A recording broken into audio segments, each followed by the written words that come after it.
Hello there, it is Eric Erickson here. The phone number, should you wish to be a part of this here program, 877-973-7425. Always happy to have you with me and take your phone calls. But before I take your phone calls, I just want to talk for a little bit.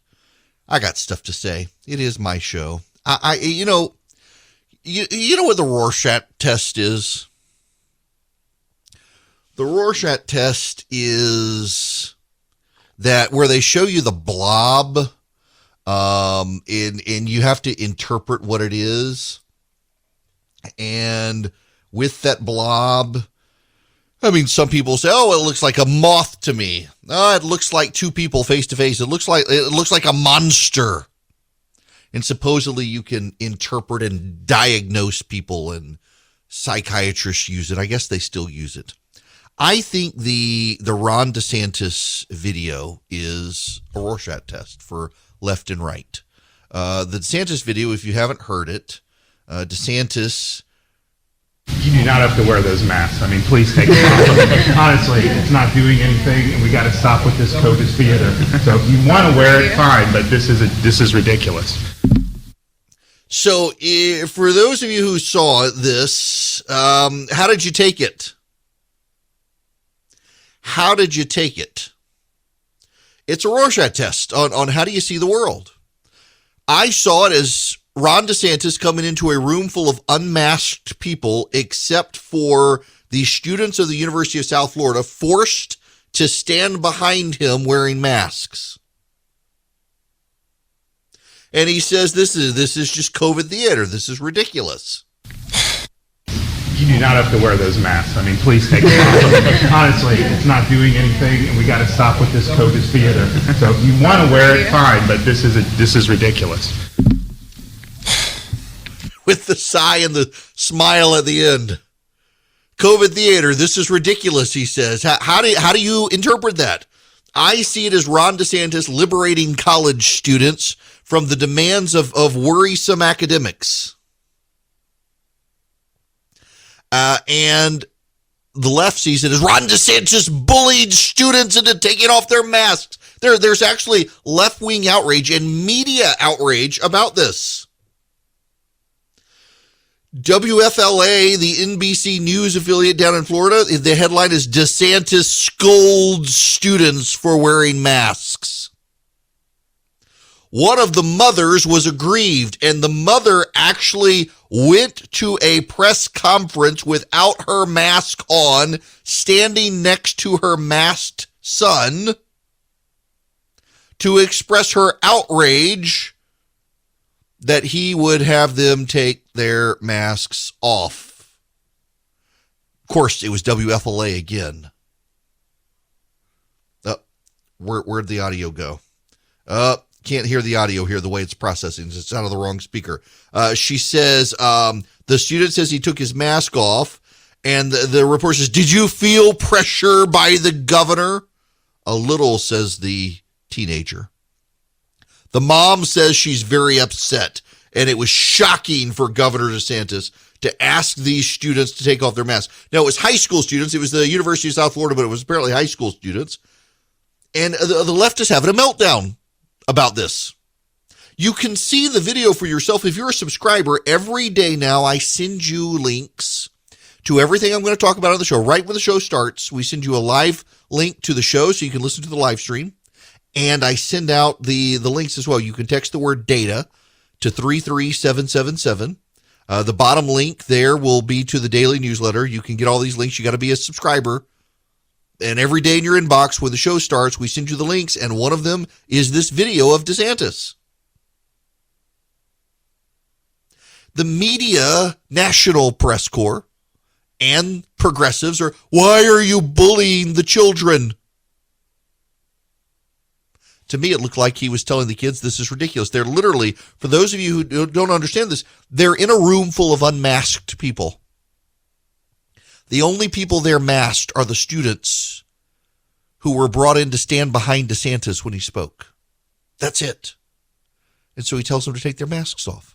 and people are having a fit about it. Meanwhile, the Secretary of Health and Human Services is out there and doesn't understand. He didn't get the memo, I guess, from the White House that it's time for everybody to take their masks off. Can we really move beyond masks until everybody can get vaccinated? Is it fair to say that the mask mandate on planes, the mask mandate in sort of the on federal public transportation trains, we're going to keep it until everybody from infant forward can get vaccinated? Chuck, it's more. This is not a light switch. You just can't go on and off. It's a matter of doing this, knowing the science, being thoughtful about how we do this. There will be people who will continue to wear masks. Some have to. Those who are immunocompromised are under 5 years of age. Children still aren't vaccinated. And so we still have reason to be cautious. But look, we're in a different place today, and we can move forward, and we know what it takes, and we're putting the tools together. That medicine cabinet is a lot more full. So kids still need to keep their masks on. We're taking masks off. What is this? There's a story, man. You know what? I got to tell you, I couldn't bring Charlie's voice on the program to talk about this. My producer, head of programming for syndicated side of the show, my call screener, when you call into the program, you're talking to him. And he's got 2 kids. We were talking about this morning in our morning call, and the number of kids in the country who are struggling because of masks. When masks became mandatory in schools, the American Academy of Pediatrics took off their website all of their research that showed children need FaceTime with parents for speech development. They memory hold it. They disappeared it. Denied that it was there. And now people are having problems with children. Do you know, most scholars, anthropological scholars, say that the Canadian and American accents are actually the accents of the British Empire in the 1700s. Have y'all ever heard this? The accent of Americans, particularly the American Southerner and the Canadian, are the accents of the British Empire in the 1700s. The current British dialect is more similar to the Australian and the New Zealand dialect. As the British Empire spread around the world and came into contact with other people, and other people began speaking English, and the English and the British went off to form empire in Africa and Southeast Asia, the British dialect changed and reflected those new territories. But the Americans and the Canadians were settled long before the rest of the spread of the British Empire, and our dialect largely was fixed. So the British system evolved as other people learning to speak English came in and pronounced words in different ways because their mouths and tongues had formed differently speaking native languages, and it shaped the British imperial tongue. I'm afraid we're going to have new dialects spring up in this country, and it'll be the demarcation line of pre and post-COVID. The children forced to wear masks, the small children forced to wear masks, in particular because young children, they went back to daycare, and at some point the mask mandate got dropped for them, but not for the teachers, and so they couldn't read lips during the day to help form the words. The Atlantic has the story. Americans have been arguing about pandemic restrictions for 2 years, and the debate is particularly fraught among parents of small children for good reasons. While measures such as masking and isolation mean temporary discomfort or inconvenience for most people, their consequences for still developing young children are more mysterious and possibly more significant and lasting. Children with speech or language disorders offer perhaps the clearest example of these murky trade-offs. Pandemic restrictions vary by state, county, and school district, but I spoke with parents in California, New York, Massachusetts, Washington, New Jersey, Iowa, and Maryland who said their children's speech therapy has been disrupted, first by the loss of in-person therapy and then by masking requirements in places that have them. Megan's son, for example, has Gilbert syndrome, a rare genetic condition that often manifests in severely delayed speech. At the start of the pandemic, the then 4-year-old could approximate a few simple words like mom and home, each the hard-won victory of intensive speech therapy he'd received since he was 2. But he regressed during remote therapy and is still struggling now that therapy is in person because his therapist wears a face mask. The consequences of leaving speech and language disorders untreated can be profound, Diane Paul, the Director of Clinical Issues in Speech-Language Pathology at the American Speech-Language Hearing Association, told me. Children struggling to express themselves can get frustrated, which can lead to behavioral challenges, and they may have trouble making friends. Many kids with speech disorders struggle to learn to read, but language becomes a medium through which we learn everything later in school. Alex Levine, a speech-language pathologist at the Learning and Development Center at the Child Mind Institute, told me. And the longer you wait to address a speech or language issue, the harder it is to do so. Many of the parents I spoke with are frustrated that they've been asked to compromise their children's social and academic life in the name of public safety. The early years of a child's life are important. Anything that threatens to interfere with development, whether that's COVID-19 or the mitigations in place to avoid it, can feel like rolling the dice on a child's future.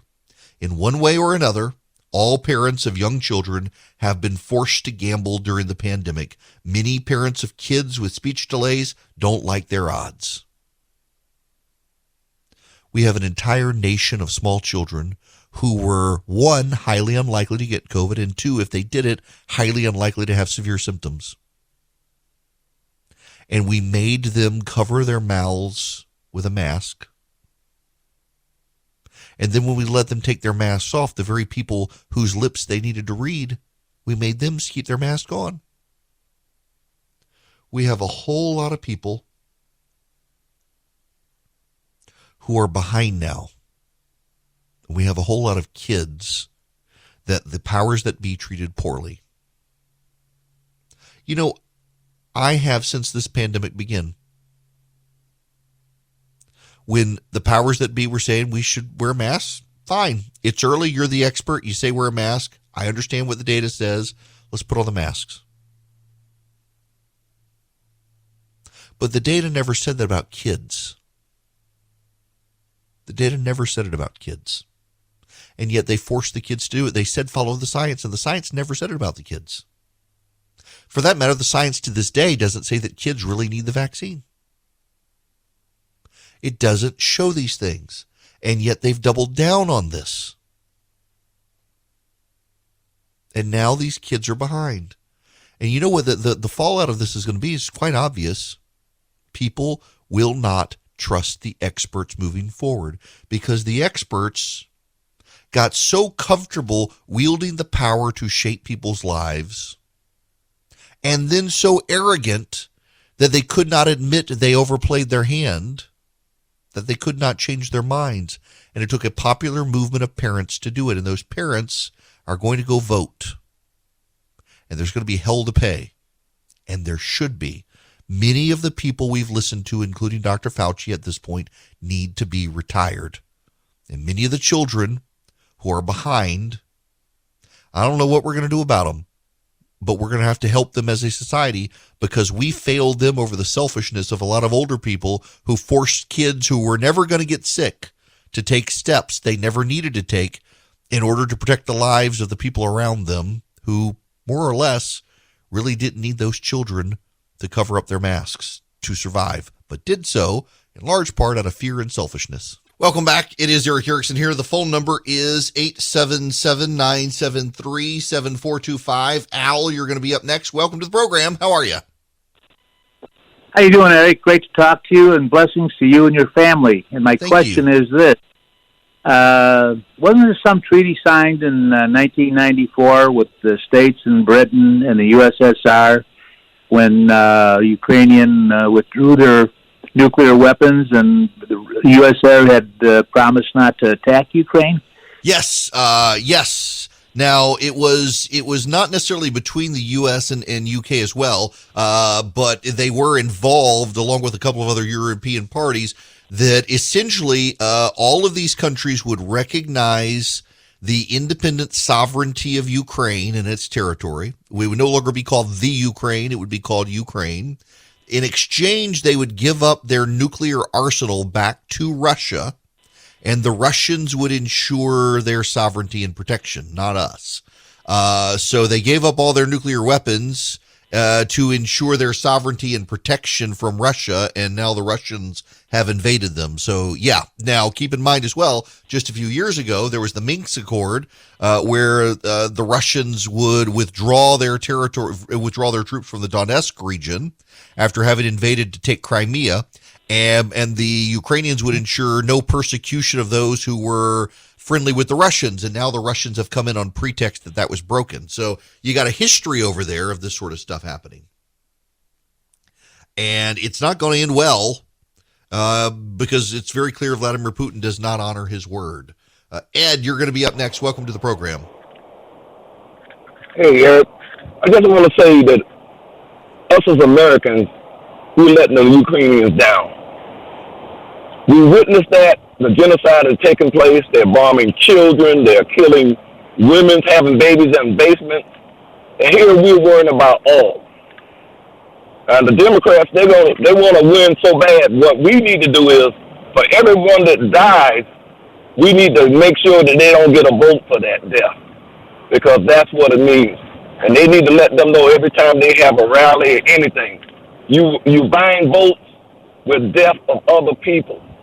And that, as Americans, we should hold our head down, because we can't stand up for that, and we should demand every representative that calls themselves a congressman or a senator, and they should hold the Biden administration responsible and tell them this is genocide. If they don't do anything for those people, this is genocide. And we're standing by and watching it because we're worried about oil, the price of gasoline. We got more oil in the ground than they got. We can pump our own oil. And I wish the United States would stand up for those people, but they won't. And the Republicans won't, because they don't have no spine. Look, you're not wrong. Ed, you're not wrong on the lack of spine on the Republican side here. They should be pushing the issue and making it a campaign issue. Thank you for the phone call. You're right on the Democrats as well. If you're just tuning in here, I made this point in the first hour. And you've got to internalize and understand this point of what's happening right now. The United States could impose sanctions on Russian energy. 60% of Russian exports are related to energy. The Biden administration is refusing to, because it does not want to cause further gas price hikes in this country, because that would hurt the Democrats at the polls in November. The entirety of Joe Biden's sanctions are balanced against not their effectiveness to stop war, but their impact on Democratic polling numbers. That's the God's honest truth, whether you want to believe it or not.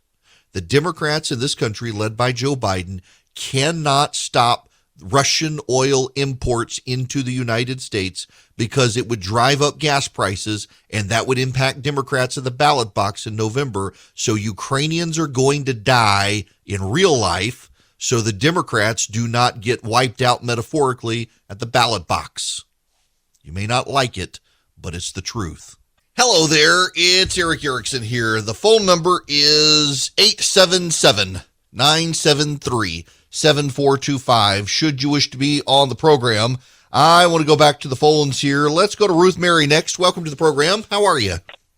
I'm doing fine, Eric. Long time I haven't been able to listen to you, but I wanted to agree with you on the mask thing. When I was stationed in the military in Japan, and I taught English, mostly to kids, but also adults, and seeing my mouth and watching how I pronounce the words were very important. Number one, they have a hard time saying TH, so Ruth came out as loose, Luson, and fourth was forest, so they had to watch my mouth all the time as how I moved my lips and how I pronounced things. And I even did how we used to in school, the A-E-I-O-U, but I had to really pronounce that so they would know how we do our A's and E's and so forth. So the mask would cover that all up, and if with even especially with special needs kids who have to watch how we say words and that for them, because it's going to take them a little bit longer to sometimes determine how to speak, and they do have to see our face for expression and for the movements of the mouth. So yes, they need to get rid of the mask when they're teaching the kids.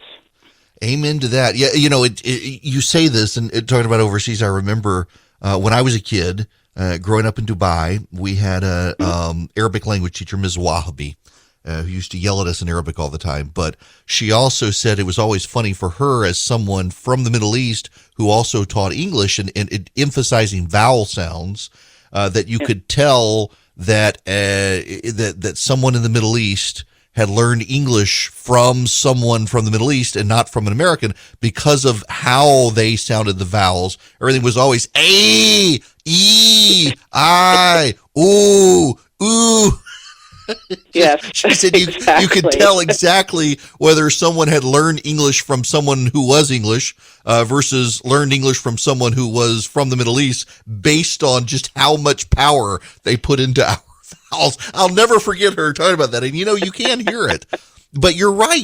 The way you form your mouth and your lips for pronouncing the vowels, whether it's a soft A or a hard A and the like, it's a lost art, unfortunately, for now American kids. Yes, my goodness, I'm glad you called in and made that point. I hadn't thought about that story in years, but you're right. And it's really, even as a kid, I was going to say, even as a kid in elementary school, we had to learn the vowels and the sound of them. They don't do that anymore, I take it, but that was one of the first things of learning how to speak correctly. So. Yeah, all of that phonics and all is a lost skill. Thank you very much, Ruth Mary, for calling in on that. It really is. And even, some of the stuff, like, for example, now, I'm not that old, but, you need to learn how to read and write cursive if you want to read the Declaration of Independence. And it stuns me the number of people who they don't teach cursive anymore. And I realize we've gotten to a point where we're like, well, what do you want us to do? Do we teach robotics or do we teach cursive? Well, I mean, it's amazing how 100 years ago kids could learn so much. Well, they weren't learning robotics 100 years ago. Yeah, that's true, but we've just kind of lopped off stuff. I mean, for example, why not teach kids like business math sort of stuff?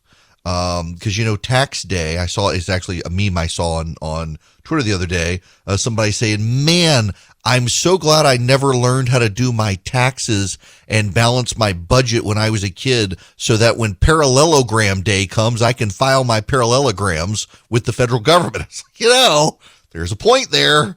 All right, Bill, you're going to be up next. Welcome to the program. Hey, Eric. Let me ask you a question. Do you think there's anybody that's listening to you or anybody in the United States that would not say, yeah, I'll pay more for gas to save somebody's lives or 10 lives or 100 or 1,000? And if the Democrats wanted to get back in power and get back in favor, all they'd have to do is two things. Joe Biden come in, say, I am rescinding all of the executive orders that I put in place to shut down our energy production, and I'm banning oil coming from Russia and encouraging every other country, and we will start supplying them from all of our what we're drilling. Look, and I agree with you. That would put them right back up there. Yeah, I think if you poll Americans, are you willing to pay higher gas prices in order to get this war in Ukraine stopped and punish Vladimir Putin? I think you'd probably poll at about 70-80% of Americans saying, yes, I'm willing to pay higher gas prices at the pump for the next few weeks to shut this war down and to punish Vladimir Putin. And I don't think there's any dispute in that, except in this White House. And again, I've seen the hate mail. It's already flowed in. I've read it during commercial break, but I'm standing by it.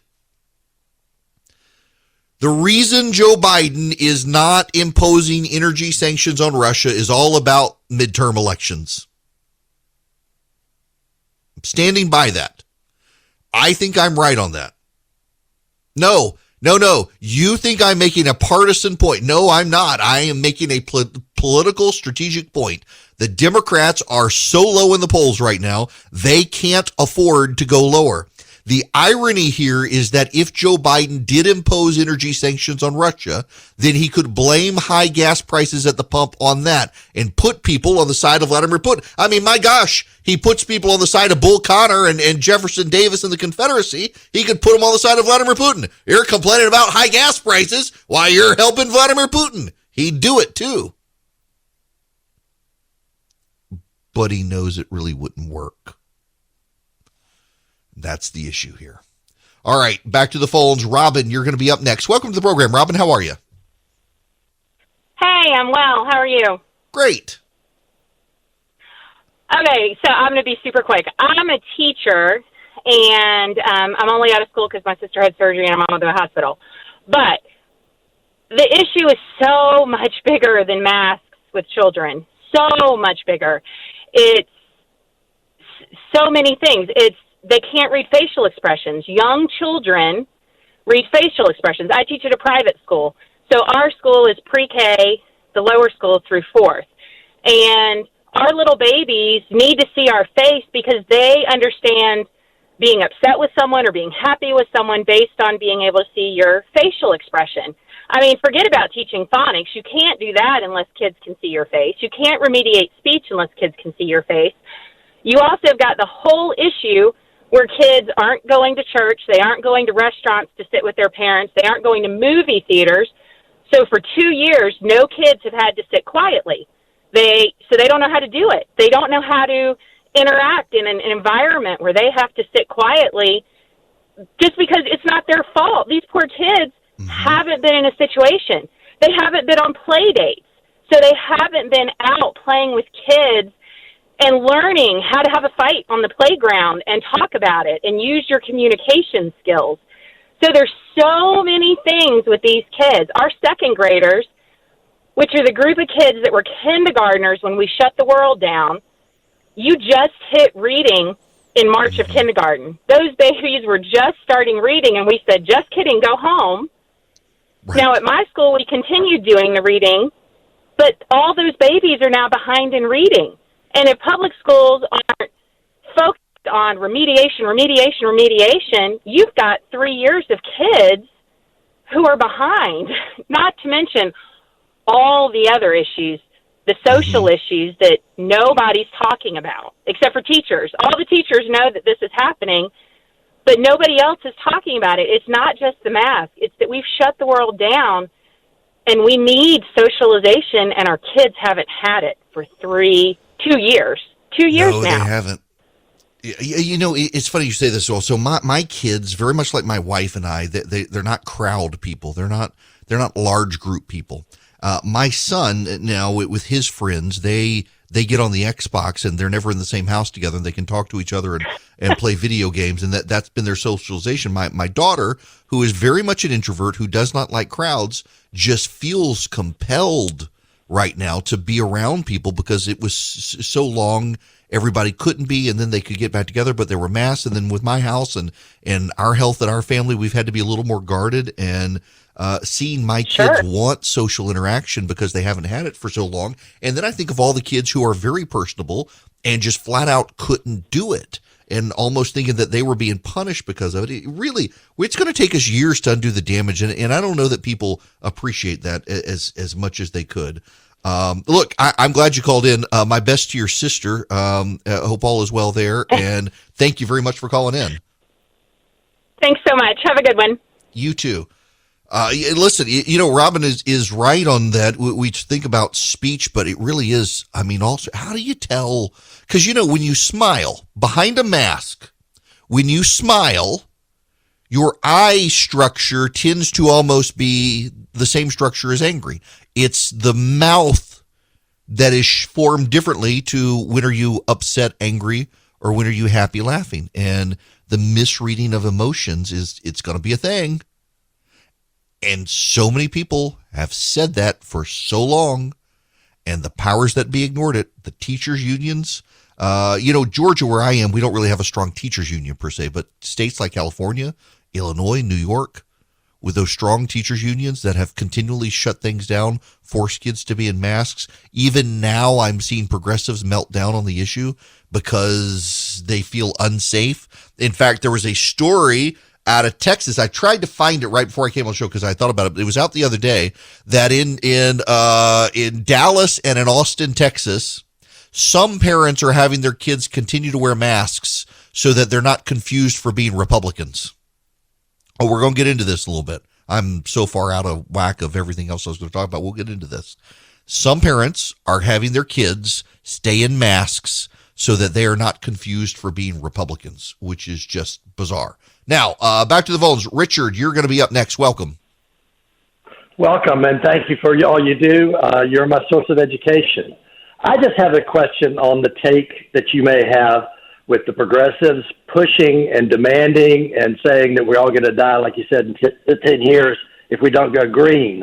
But my question, and nobody has been able to answer it, is what happens to the rest of the world when they don't go green? What is our little bit of sacrifice? How is that going to help when nobody else is doing it? Right. It's not.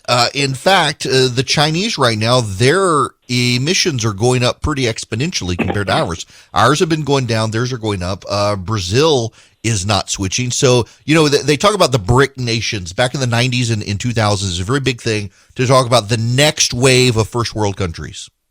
So for those of you who don't understand it, it's not meant to be a pejorative, although it comes across as that. There are first world countries. There are developing. They don't call them second world countries. Then there are third world countries. The third world countries are the poor countries, high government corruption, a lot of societal dysfunction, a lot of poverty. The developing countries are those, you should call them probably second world countries. Their economic output is up, corruption is down, they're having foreign militaries, they've got social stability, they're the up and coming countries. Then you have the first world countries that have the most stable governments, most stable militaries, most stable societies, healthiest people, longest lifespans.